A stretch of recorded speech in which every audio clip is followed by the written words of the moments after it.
Next up on the Cosmic News Network, First Contact with Joshua Pert. Good morning, Earthlings. Good. How you doing today? Good. How you doing today? Welcome to First Contact Radio. Welcome to First Contact Radio. To talk about all these things we're talking about is because in life, everything is energy. Every single thing that's out there. Yo, it's First Contact with Joshua Poet. He's the man on the mic, just in case you didn't know it. Covering news from all around the globe, from the weather and space to UFOs. He'll talk politics and make you open your eyes. Conspiracy theories and government lies. They'll dig it all up and try to find the proof. Cause it's time to demand the truth. It's time. First Contact Radio. We have time to demand the truth. It's time. First Contact Radio. We have arrived. It's time. First Contact Radio. It's time to demand First Contact Radio. We have arrived. First Contact Radio. Good morning, Earthlings. Welcome back to First Contact Radio. How you doing today? Today is the 16th of July, 2014. We have a lot of activity going on, as you can see right here. So yesterday we were at Pisces. Today we're at Pisces for our moon sign, and we're leaving Pisces later tonight, and our moon is going to be transitioning to the next sign, which is Aries. So we have, for the rest of this day, we have a Pisces moon, which is water, and a Cancer sun, which is also water. So just like yesterday, there's a lot of feelings, a lot of emotions, things flowing around us, or at least watery around us. Whether or not water flows is a different matter. So we have the two fire, we have the two water, the water of Cancer, which is the feelings that are all around us, that we feel that we need to utilize in order to make ourselves better people. So these feelings are very important. They help us to nurture ourselves, who we are, what we're about. However, we need to learn to protect ourselves so we're not pushed around by the emotions. And Pisces is the fish, the symbol of the fish that swims opposite directions. Therefore, the tarot card of the moon is the path that is followed when one is not just being pushed about willy-nilly, but one is actually taking purposeful steps in a direction using faith as their guide. Today, of course, let's see what we've got going on. Okay, we have Jupiter, well, just after midnight, 12:47 p.m. These are Pacific Standard Time. Our moon sign, Pisces, the water sign, was dealing with Saturn. Was in a trine with Saturn, discipline, good energies. The wounded healer was in a conjunction with Pisces, a little after 2 o'clock. 5:30 a.m. Jupiter, planet of expansion, moved into Leo. And now things that are going to affect us as we move forward the rest of this day. This afternoon at 1:13 p.m. our sun sign Cancer and our moon sign Pisces are going to be in trine with each other. So there's a trine is a nice good flow of energy amongst them. The sun and the moon, both feelings, water signs, so a lot of feelings, a lot of emotions. Good stuff can come out of this afternoon, I'd imagine, with these all working together. Later tonight, we have a lesson going on between the moon sign, which is in a transition phase at that point in time, and Venus. So part of the idea is there's all these feelings that are taking place as the moon is transitioning, and Venus, our imagination and love, kind of gets caught up in it. So we just need to learn later this evening, as it's making that transition, just step away, step back from all of the intensity of relationship and the feelings and the emotions get caught up and get in the way, and just kind of let that bypass. Because later, as the evening moves on, if we get to 11 o'clock, we do move into the new moon sign, Aries, which is all about leadership, new beginning, a fire sign, creativity, ideas.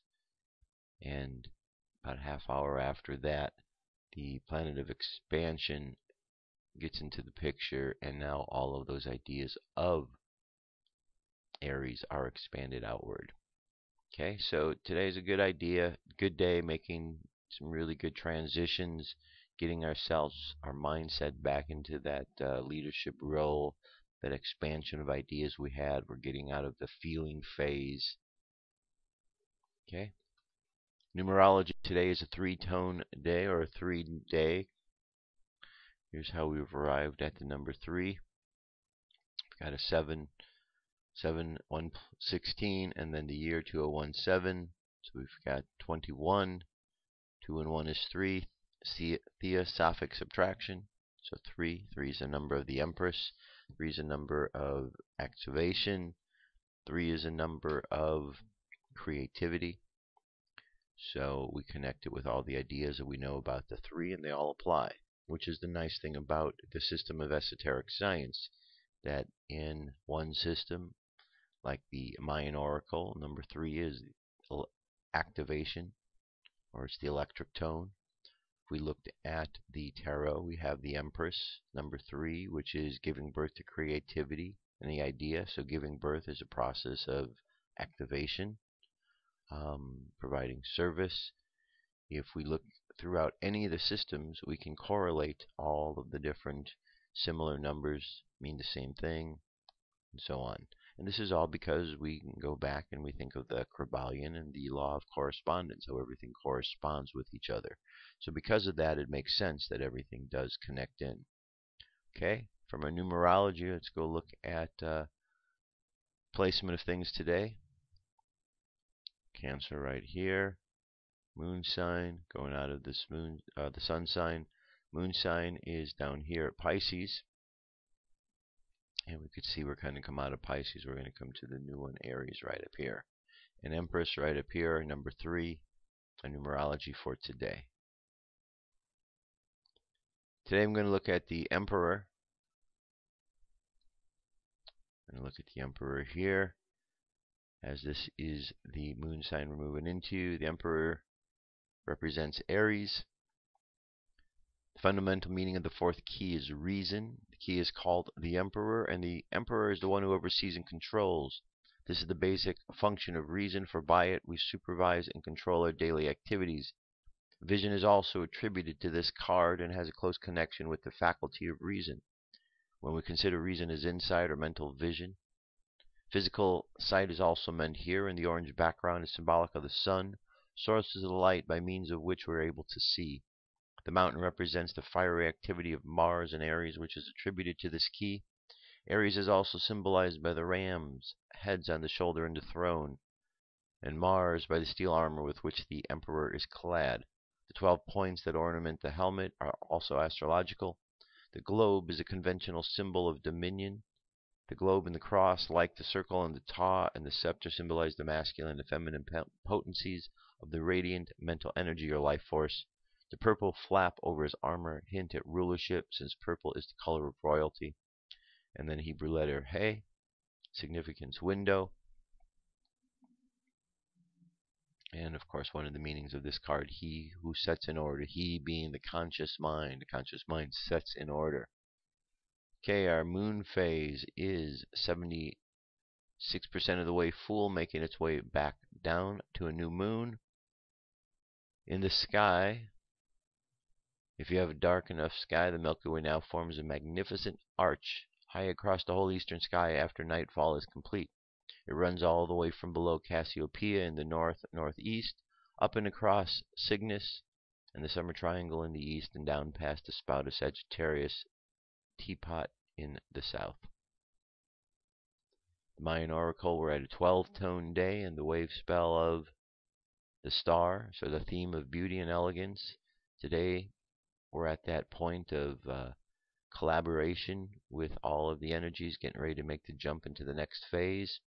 So it's called the crystal tone of cooperation. It's like a meeting of the minds, figuring out where we've been along this journey of the theme of the star. So now we've gathered all of our energy. We're getting ready to make that jump. Tomorrow we're going to use our enlightenment, and we're going to shine bright all that we've learned and jump off to the next phase. The phrase for today is I dedicate in order to catalyze universalizing energy. I seal the matrix of self-generation with the crystal tone of cooperation. I am guided by the power of magic. Space weather solar wind is currently at 406.1 kilometers per second. Planetary K index is quiet at a 1. We have the one corona hole opening up at the bottom side here, but it's not directly affecting us. M-class flare possibility is at 1. X-class is also at 1. Geomagnetic storm activity is pretty low as well, 15%, 20% in the high latitudes. Alright, and on the Jewish calendar, today is 18 Tammuz, second day of the fast of Tammuz. Said Jewish history, Moses destroyed the golden calf and reascended Mount Sinai to plead God's forgiveness for the Jewish people. Daily thought, where you cannot go. How can you know if you can lift this place up, or if it will put you down? Because we have Torah, and the Torah is our guide. We have the sages of the Torah, and they can instruct us. If the Torah says you must go, you must go. If the Torah says you cannot go, you cannot go. No matter how great an opportunity it may seem, no matter how fantastic the immediate rewards may appear, you will not redeem the sparks, but only give more nurture to the darkness that holds them captive. Okay? There you have it. That's what's going on. Get us started for today. UFO News is up next.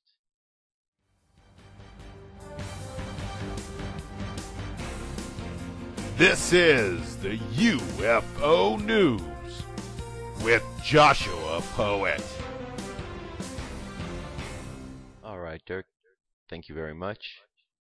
Today, first story takes us to the sighting which took place on the 11th. It says comet with 2 nucleuses found may indicate alien tech scanning solar system. There's our object up close, impersonal. As Rosetta was heading to Comet 67P, it took these amazing photos that show that the comet has a double nucleus, but the asteroid's shape is all wrong. It should be more round and single nucleus. Also, the asteroid is blurry. The object is 5 kilometers across from the measurements in the screen. This should be in 100% focus, but before the video was released, they blurred the object to obscure the fact that this is not a normal asteroid, but is actually has alien tech on it that scans our solar system during its orbit to gather intel. When you see this blur up close, you know NASA has a hand on it. Even a 2-year-old iPhone on the Rosetta satellite would take better photos than this. Right? So you understand what it's saying? Just the fact that we're looking at something that's this blurry coming from NASA, well, we've seen very clear pictures. So if it's blurry like that, somebody's intentionally done that because they don't want you to see clearly what it is. Red flag. That is a red flag. When you can't see it clearly, you know someone's been doing something shady. UFO sightings caught on tape over South Padre Island, Texas. This took place on the 14th.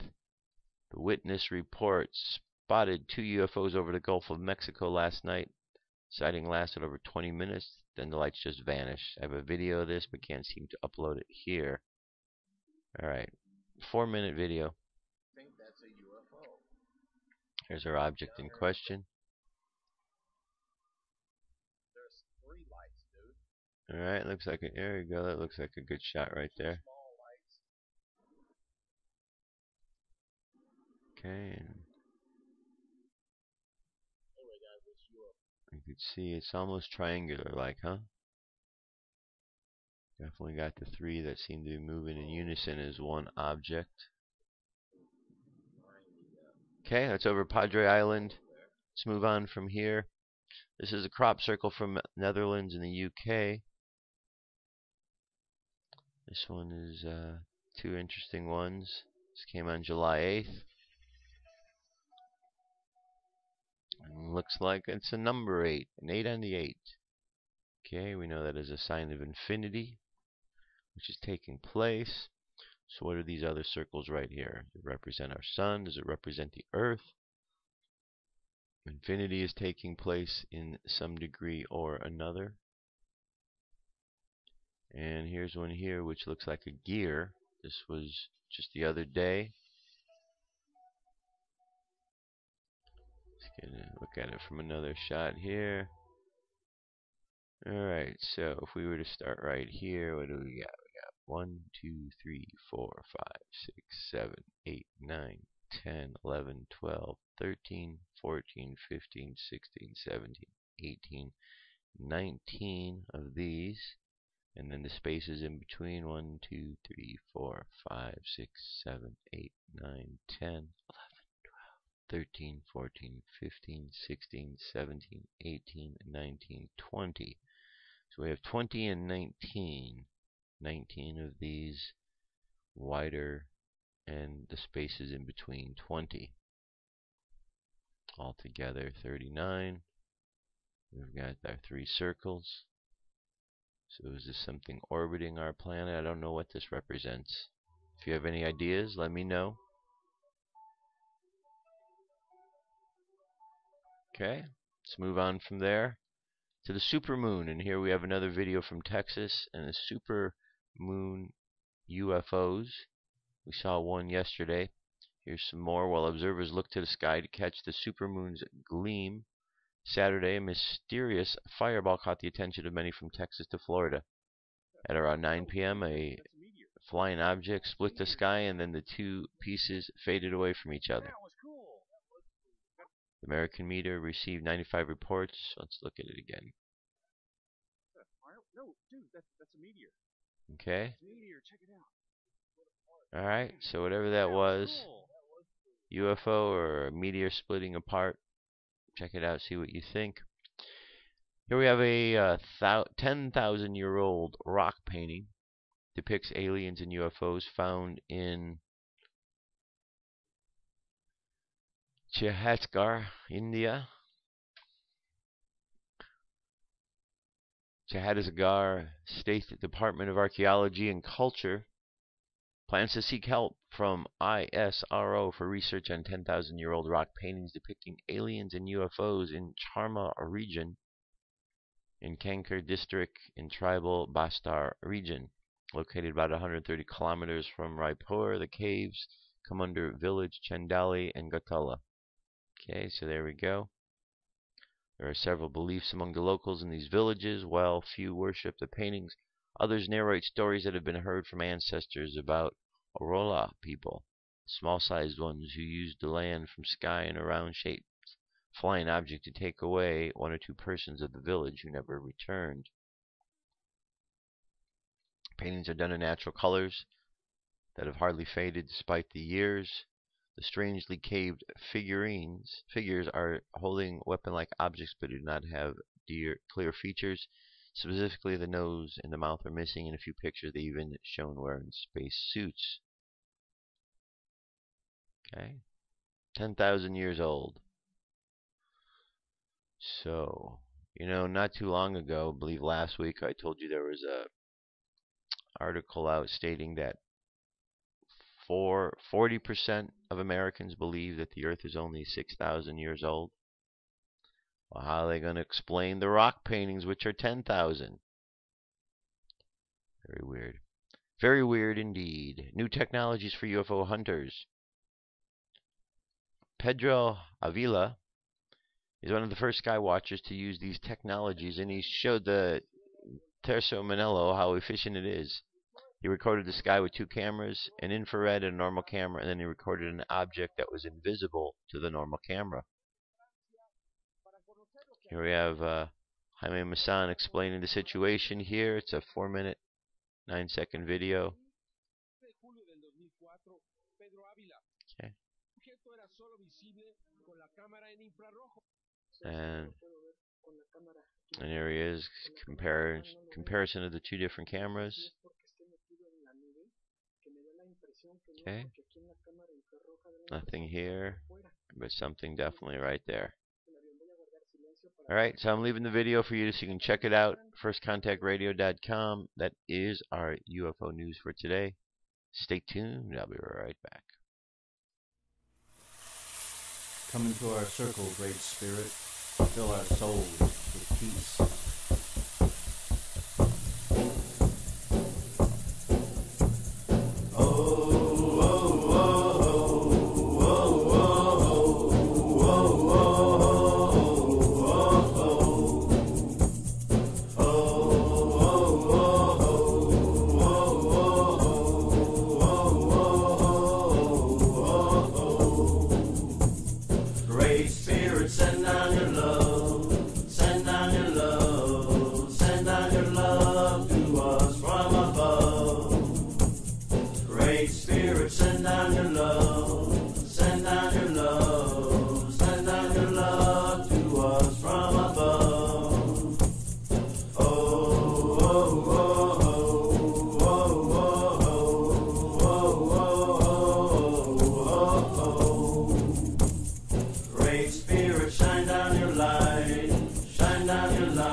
So this first story, this is interesting. Look at this image right here.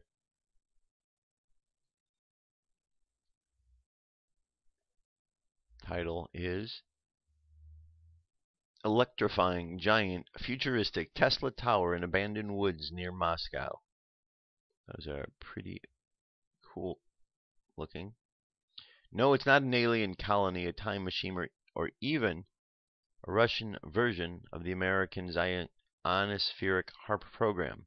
But in a forest near Moscow, this Soviet-era lighting machine has the capacity arguably equal to Russia's entire electricity output. Bloggers flock to see this technical marvel, which has been dubbed the high-voltage Marx and Tesla Generator Research Facility. The testing range, a branch of the Russian Electrical Engineering Institute, is in a sleepy town of Istra, 40 kilometers west of Moscow. Look at that. Pretty interesting, huh? The secret open-air high-voltage testing device was constructed in the late 1970s for testing insulators to protect vehicles aircraft, and electronic equipment against lightning.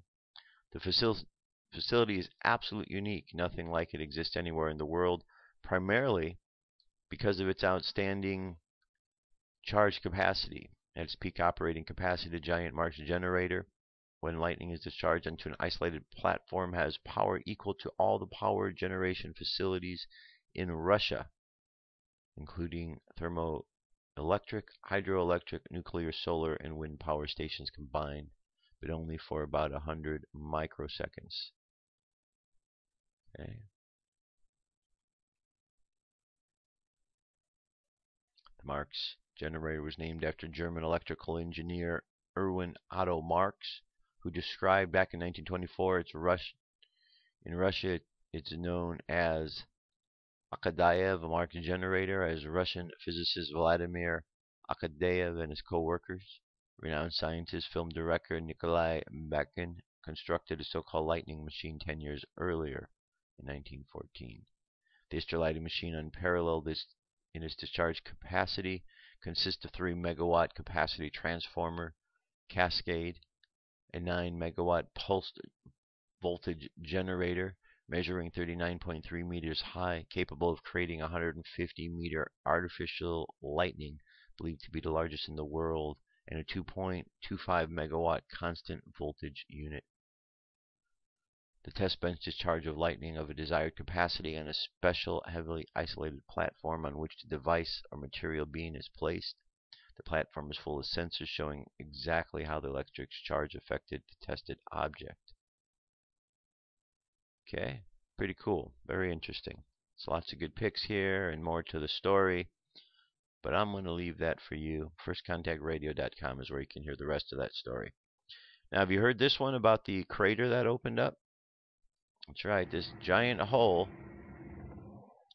opened up in the ground. How about that right there? Look at that.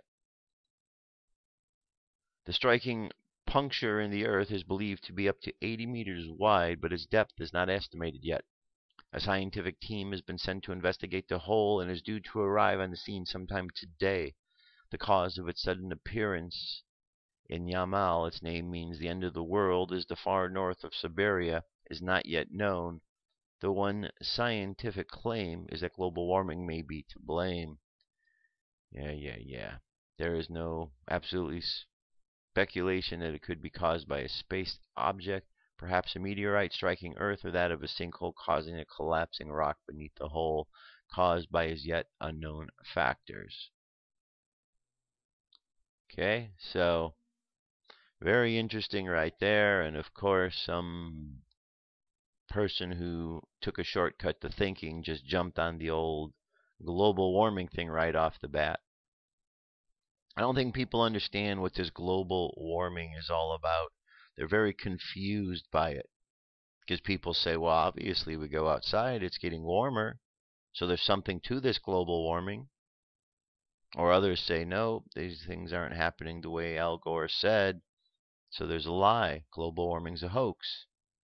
Well, a hoax is when you play a trick on somebody. We do have a situation where it is getting warmer. We can feel at times when it's getting warmer. But this is not a trick being played on anybody. You see, the whole game with the global warming is when they say global warming, they're saying it, and then what they're actually meaning is that humans are responsible for these things that are occurring. Humans are doing them, and the reason they say this is so that ultimately they can impose more restrictions upon you and your families and your friends, so that you will not be causing the air, the life around us to get hotter and warmer. But here's the trick about it. Before humankind existed on this planet, the earth got warmer and cooler all by itself. It can do hot and cold without humans. It's been doing it and will continue to do this. So these things that are happening aren't because of humans. Maybe there has been some things that we have done. Certainly the average human isn't involved with creating this sort of problem. The problems are coming from the big corporations, the big smokestacks, and the big problems that they cause. That's where the real issues are. But they want it to be the people, not everybody else who gets blamed. So when you hear the idea of global warming, know that yes, the planet does get warm. Yes, it does go through cycles where it gets warmer and then cycles where it gets cooler. And no, this doesn't have anything to do with the fact that we are down here on the Earth. It may have a little bit of a contribution to what is going on, but it's not why it is happening. It is happening because that's what the solar system does. That's what the universe does. Here's a real simple thing you can look at.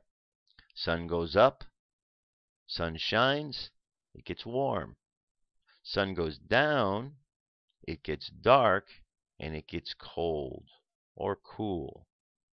No sun at all gets really cold. We have seasons where the sun goes in different cycles. If you just apply what I said to those, you'll understand it's a natural thing that happens. Sun goes up, gets warm. Sun goes down, gets cool. Okay, it's been happening for thousands and thousands and thousands of years. All right, today I thought that I would explore the idea of Atlantis. Maybe use Wednesdays as a time to explore what's going on with Atlantis, what we've heard of it. There's many stories out there. So today I'm going to start off with Edgar Cayce. And the first place to start off with Edgar Cayce is here at A.R.E, Association for Research and Enlightenment. It says for some years A.R.E members and the organization itself had conducted expeditions in search of ruins on any remains of the lost continent of Atlantis. According to Cayce, Atlantis, located near the Gulf of Mexico to Gibraltar, was destroyed in a final cataclysmic event around 10,000 BC. The focus of A.R.E efforts has been in the Bimini area. However, other related locations have also been investigated. Research on the so-called Bimini Road has been hampered as researchers are split on the origin of the structure. Some believe it is man-made road or a foundation, while others assert it is a natural beach rock which fractured in place. However, a seldom discussed fact is that the portion of the Bimini Road was removed after a hurricane in 1926. Before the end of the last ice age, 12,000 years ago, the ocean levels were at least 3,000 feet below their current levels. A vast island was in the area in those remote times rather than the chain of islands. Edgar Cayce referred to Bimini as one of the mountain tops of ancient Atlantis. While few could consider the island a mountain, 12,000 years ago it was one of the highest points on the vast land formation in the region. Bimini and Andros Island, lying about 100 miles in the east of Bimini, were part of the same island in 10,000 BC, called Poseidon by Cayce. Cayce related that a hall of records containing the records of Atlantis was constructed somewhere in the region.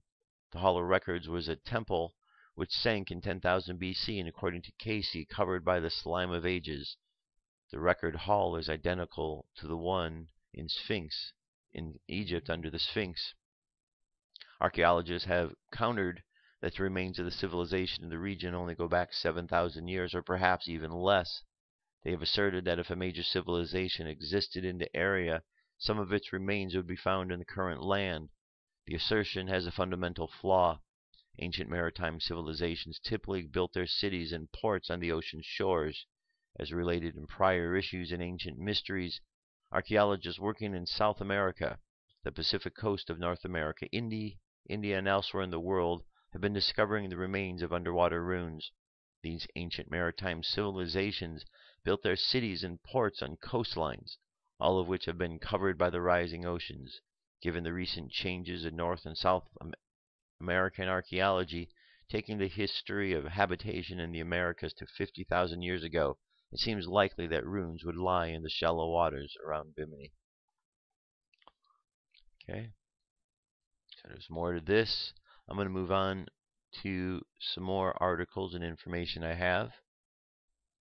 This here are readings. They come for us from a site called bibliotecapledes.net, bibliotecapledes.net. Okay, and we have Edgar Cayce on Atlantis 1, 2, 3, and 4. So I'm just going to start at the top. Edgar Cayce and Atlantis 1. These are all numbered here, so 364-1. Atlantis as a continent is a legendary tale. Whether or not that which has been received through psychic sources has for its basis those first few lines given by Plato, or the references made in Holy Writ that the earth was divided, depends upon the trend of individual minds. Recently, the subject has taken on greater import, since some scientists have declared that such a continent was not only reasonable and plausible matter, but from evidences being gradually gathered was a very probable condition. As we recognize, there has been considerable given respecting such a lost continent by these channels, such as the writers of the two planets, or Atlantis, or Poseidia, and Lemuria, that has been published through some time of the theosophical literature. As to whether the information is true or not depends upon the credence individuals give to the class of information. Then it has seemed well to many groups that those channels through which information may be obtained interest themselves in such undertaking as to gain through those channels such information that might be applicable in their lives or experiences of individuals interested in such. From time to time, in and through the information obtained from some individuals in their life readings has come that they, as an entity or individual, occupied some particular place or performed some activity in some portion of that continent, or emigrated from the continent to some other portion of the earth's surface at the time and began some particular development. These must have been a busy folk, for with their advent into the climes, as the information runs, they began to make changes from the activities in the particular sphere in which they entered. Then, if we to accept such as being a fact or fiction, many truly depend upon the value to the human family knowledge concerning such a people's would be in the affairs of individuals today. What contribution would information be to the minds of individuals as to knowing or understanding the better or closer relation to the creative forces? Or to put it in another manner, what would be the information of that nature mean to the soul today?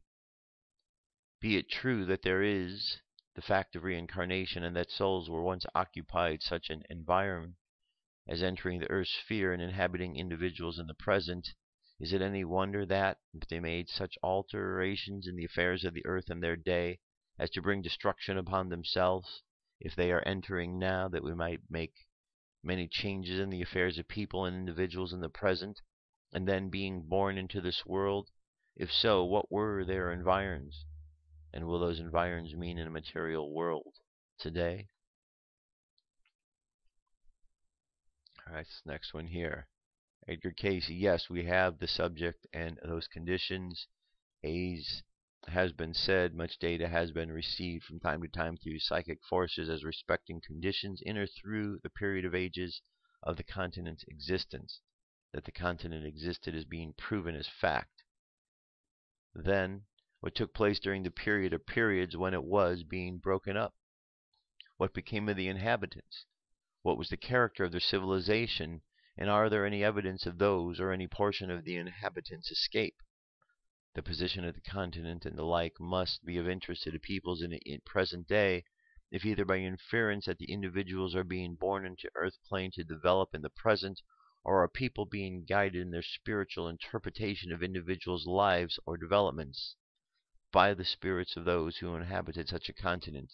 In either case, if these be true, they are wielding and are to wield an influence upon the happenings of the present day world. The position as the continent Atlantis occupied is that is between the Gulf of Mexico on the one hand and the Mediterranean upon the other.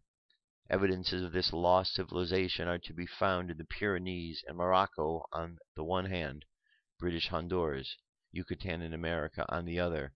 There are some protruding portions within this that must have one time or another been a portion of the great continent, the British West Indies or the Bahamas, and a portion of the same may be seen in the present. If the geological survey would be made into some of these, especially or notably in Bimini or in the Gulf Stream through this vicinity, there may even be yet determined. What then are the character of the peoples? To give any proper conception, we may follow the line of the group or an individual line through the continent's existence and gain from same something of their character, from physiognomy and their spiritual and physical development. In the period then, some 198,000 years before the entry of Ram into India, there lived in this land of Atlantis one Amilus, who had first noted that the separations of all beings as inhabited that portion of the earth's sphere or plane of those peoples into male and female as separate entities or individuals. As to their forms of their physical selves, these were much rather of the nature of thought forms, or able to push out of themselves in the direction into which the development took shape in thought, much in the way and manner as the amoeba would in the waters of the stagnant bay or lake in the present. As these took form by the gratifying of their own desire, for that as builded or added to the material conditions, they became hardened or set, much in the form of the existent human body of this day, with that of color as partook of its surrounding, and much of its manner as the chameleon in the presence, hence coming into that form as the red or the mixture peoples or colors, known then later by the associations as the red race. These then able to use in their gradual development all the forces as were manifest in their individual surroundings, passing through those periods of development has been followed more closely in that of the yellow, the black, and the white races in other portions of the world. Yet with their immediate surroundings, with the facilities for development, these became much more speedier in the particular portion of the globe than in others. And while the destruction of this continent and the peoples are far beyond any of that has been kept as an absolute record, the record in the rock still remains, as has the influence of those peoples in the lives of those peoples, of whom those did escape during the periods of destruction make or influence the lives of the peoples to whom they came, as they may in the present, either through the direct influence of being regenerated or reincarnated into earth, or through that of mental application, on through the influence as may be upon thought of individuals or groups by speaking from that environment. In the manner of living, in the manner of the moral, the social, of the religious life of these peoples, their classes existed much in the same order as existed amongst others, yet the like of the war-like influence did not exist in the people as it did in the other portions of the universe. Okay, so I think I'm going to make Wednesdays a day to explore Atlantis. It was a very important place. Edgar Cayce has a lot of great information, and we certainly have heard a lot about Atlantis over the course of our time here on this planet in one way or another, whether we think of it as a legendary place that didn't exist or whether it was an absolute real place that has influenced who we've become this day. There's a lot of information out there on both sides of the fence. I particularly believe and understand Atlantis to have been a real place. Those who have spent some time there, you also understand exactly what I'm saying, that you know it to be a real place because you have memories of being there. There are a number of souls here who do have memories, and one of the memories we do have that is in common is of destruction. Destruction that occurred because humankind living at that time just didn't understand the responsibility they had, and out of their greed and stupidity basically created scenarios where the weather got out of control, like it's going on now, where humankind became more greedy and corrupt, like it is right now. Basically, the reason we look at Atlantis now is because we are at a point in time that they were at when they sank, when their civilization came to an end. So the question is, are we going to sink, or are we going to rise above our situation? The opportunity lies with us, but it's important that we remember the past. You've heard the saying, those who don't remember the past are doomed to repeat it. Well, in this case, it's very important. If we remember the ways in which we destroyed ourselves in the past, maybe we might be a bit wiser on the way in which we utilize those same energies in the present, so as not to repeat the mistakes of the past. Time will tell, but one thing we do know about humans, we make mistakes over and over and over and over and over again. So Let's hope that we can rise above this one. All right. Over to N5D, here's an article. How do I know if it's my soul or my ego talking? Good question. Question comes a lot when people are doing meditations and spiritual work. How to know who you're listening to. Its name is Riam. In the personocratic consciousness, we talk about making the transfer of power from ego to soul in order to create the shift of consciousness that we hope for. But how do we know if it's my soul or my ego talking? Since it is a recurrent question, I thought it was time to write about it and share with you the simple tools to help develop your discernment. Differentiating ego from the soul is often tricky at first because few people had direct contact with their soul. Therefore, we don't know much about how it feels. Secondly, a great deal of confusion is intentionally perpetuated by religion, spirituality, and science to make sure people do not connect with their soul. Indeed, if they do, they would free themselves from dominion, and that would mark the end of the world of illusion in which we presently live. On the other hand, there is one character that we know intimately. He is the one who has been leading our lives for millennia. I call him Mr. Ego. He's the one who would be much easier to identify. When we know it is our ego talking, then by deduction, we know it is not our soul. Presently, our mental, vital, and physical bodies are under the governance of our ego 99.99% of the time. So let's get to know him. Persona came up with simple recipes to help us sharpen our discernment, a necessary skill until we can establish a direct connection with our soul. Here are three main characteristics that undoubtedly define the ego. Ego speaks. The expression "listen to your soul" is often misleading. Indeed, the soul does not speak. It's ego that speaks, and as a matter of fact, very loudly. In my search to follow my soul's will, I often call on her for guidance, and usually, obviously, expect an answer from her. Unfortunately, most of the time, if not all the time, the first answer that comes is not from my soul, but from my ego. I use a little story to illustrate what happens in the background of our consciousness. Let's imagine that Mr. Ego and Miss Soul live under the same roof, or the body, and there's only one phone line in the house to contact either of the two. So every time I call to reach Mr. Soul, it's Mr. Ego who picks up the phone. He's a control freak, a self-absorbed, noisy character that wants to be in charge of everything. He makes sure that Miss Soul would never answer the phone and plays tricks so I won't recognize him. He even changes his voice and his attitude to make me believe it is my soul talking. But when I learn the right tools to recognize him, I get taken in by his tricks less and less. The soul does not speak. She is a voiceless character that imposes her will smoothly by setting up life situations. She is more of a doer than a talker. When she manifests her will, she usually makes me do things that may not make any sense at first glance from an egotistic standpoint. Often it sounds illogical and scary, but it sounds so strong that I feel compelled to do it. An inner state of knowing or feeling right is created. I like to quote Mother, who said, "If you ask yourself whether it's the soul talking, then you know it's not.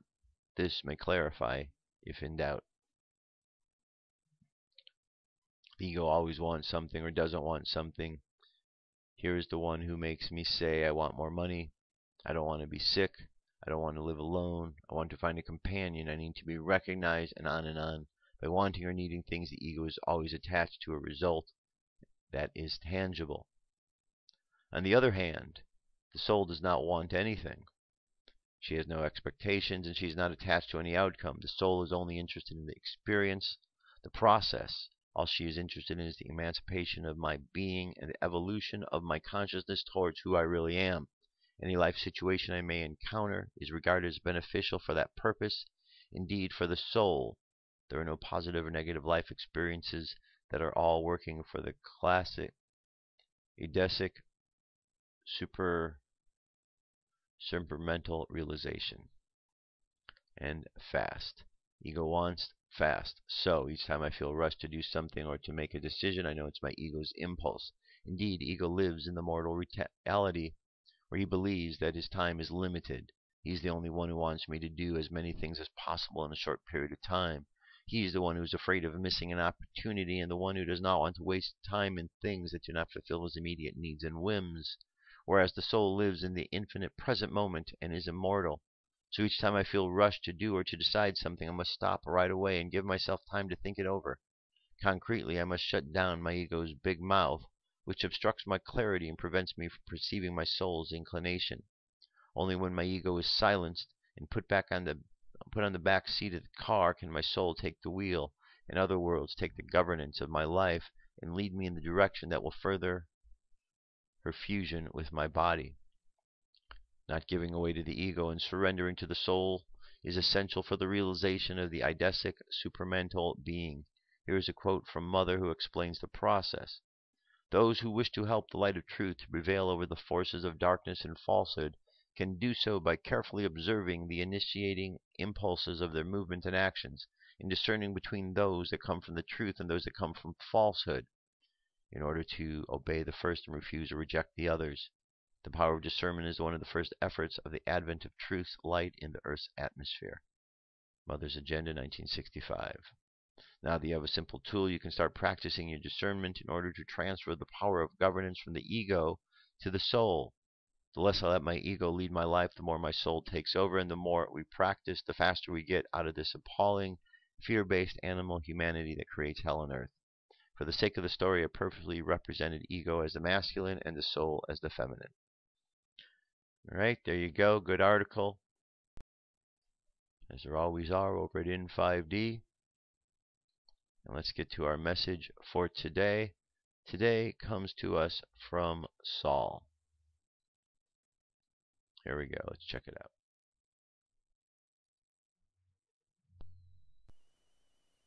Saul, do not forget that you are all mirrors to one another. July 13, 2013, by John Smallman. Saul, all are one. You have all heard this many times already, but as humans, as apparently separate unconnected individuals, it is very difficult for you to really comprehend this absolute truth. In the illusion, separation seems intensely real, especially if you become suddenly and unexpectedly parted from a loved one.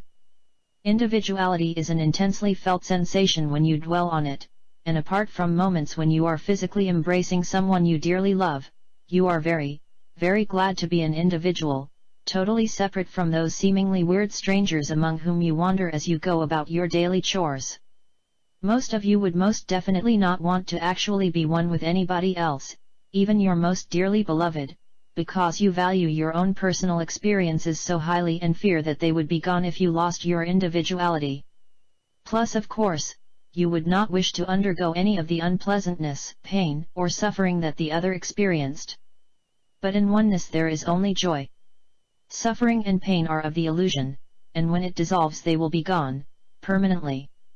And deep within yourselves you all know this, which is why, when you fall in love, you do want to merge with your beloved, even if only temporarily.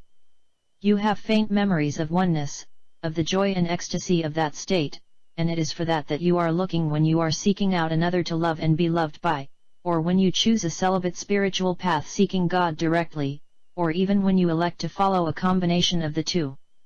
You were not created to be alone, you were created one with your source, God, and that is indeed an idyllic state in which to exist, and it is your natural state, the state that you so desperately seek but can never find as a human because the illusion blinds you to reality, hides it from you. Humanity as a whole has finally realized this collectively, although by and large it has not seeped into the individual conscious awareness of most of you. And consequently many of you continue to seek and find alternatives which never bring lasting satisfaction or contentment, but often bring much pain and suffering. You are now in the process of becoming aware of this wondrous truth, that you are indeed all one, and as this awareness grows so does the strength and intensity of the divine flame of love burning eternally and inextinguishably within each one of you. From time to time you sense it and feel wonderful, but then the distractions of daily life and the illusion drag you back down, and you begin to doubt the accuracy of your senses, and dismiss them as fantasies, unreal dreams, when it is the illusion, the daily chores of existence as a human that are unreal. When you feel uplifted, empowered, joyful for no apparent reason, then embrace that feeling, welcome it and allow your hearts to open even wider so that even more of it can pour in, because that is the tsunami of love about which so many are talking. When you focus on pain, suffering, sadness, and other similar feelings, you effectively block the entrance to your hearts, shutting out love. Instead, when you experience those kinds of feelings, just accept them and then invite love in to dissolve them. Love has infinite power and will dissolve anything that is not in alignment with it, and when it does, all it is doing is blowing away the mist, the fog of which the illusion is constructed. The illusion truly is just smoke and mirrors. All you have to do is to allow love in to blow it away. The thought of love frequently frightens many of you because within the illusion, it has come to mean self-negating sacrifice of self on behalf of someone else, and is often confused with altruism, which means to care for others or another but not to the exclusion of self. Children are brought up to pay respect to their parents, their elders, and betters. When they resist or complain, it is common to lay a guilt trip upon them, or worse. In their early formative years as human beings, children need to behave self-centeredly so that they can learn independence, a required competence for survival in the illusion. As they mature and grow through their early teens, the loving, generous, and compassionate behaviors that their parents have, it is to be hoped, demonstrated most of the time while they were growing up, will have been learned quite effortlessly, and then the children will follow that example. However, what often happens is that stressed out parents will have demonstrated manipulation, guilt, and conflict, and those lessons will have been well learned and then put into practice, whereupon parents exclaim, "Why on earth are the children behaving so badly?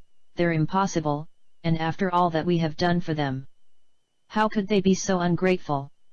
Do not forget that you are all mirrors to one another. In any situation or interaction, loving or hateful, you are meeting yourselves. That is hard for most of you to accept.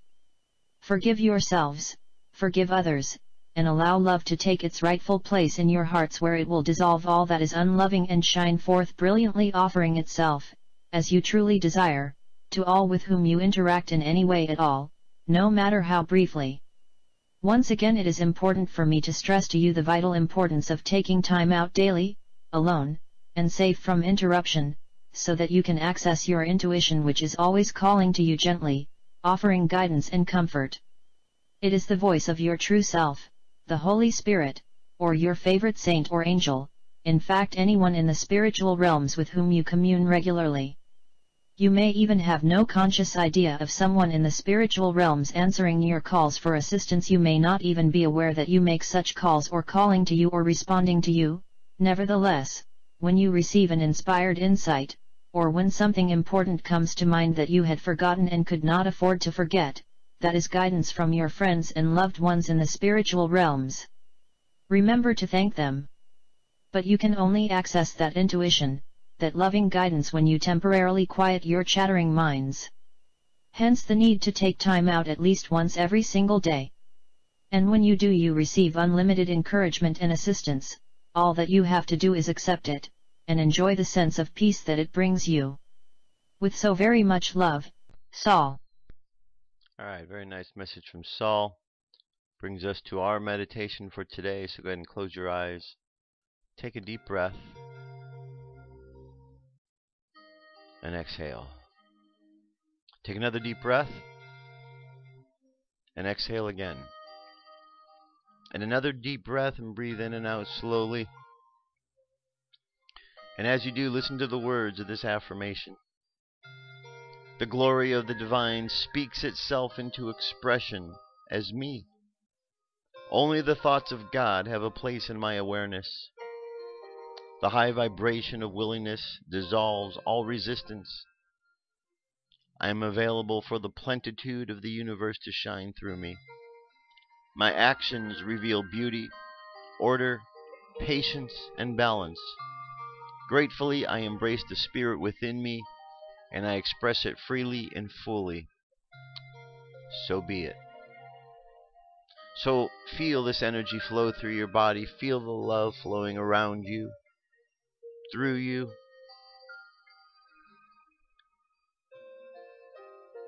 And see yourself taking a walk. And as you take a walk, imagine that as you look around the world, you're going to see everything as a reflection of you. So as you meet people on the street, you realize, though they look different than you do, There is something about them that is reflecting back to you who you are. And as you understand this, you have a bit more compassion for who they are and what they're going through. And so as you speak to them and communicate with them from this place of compassion, things change. You find that there is an adjustment that takes place not only outside of you, but inside of you as well. So as you go through the world today, you just imagine yourself. Imagine yourself going through and looking at everyone as your reflection and seeing how you might make peace with that reflection. So just contemplate that today as you go through the world, how to make peace with your own reflection. So let the subconscious mind continue on that journey of contemplation, and let's bring the conscious mind back to the present moment on the count of 3. 3, coming back to the present moment filled with confidence. 2, coming back to the present moment filled with faith. And 1, coming back to the present moment happy, healthy, and whole. Happy, healthy, and whole. Take another deep breath. Exhale, and open your eyes. That's it for the show today, my friends. Thank you very much for being here. I'll be back tomorrow with more news, information, and all kind of other good stuff. Till then, you have yourself an awesome day. Keep loving each other. I love you. I'll be back tomorrow. Peace. I'm out of here.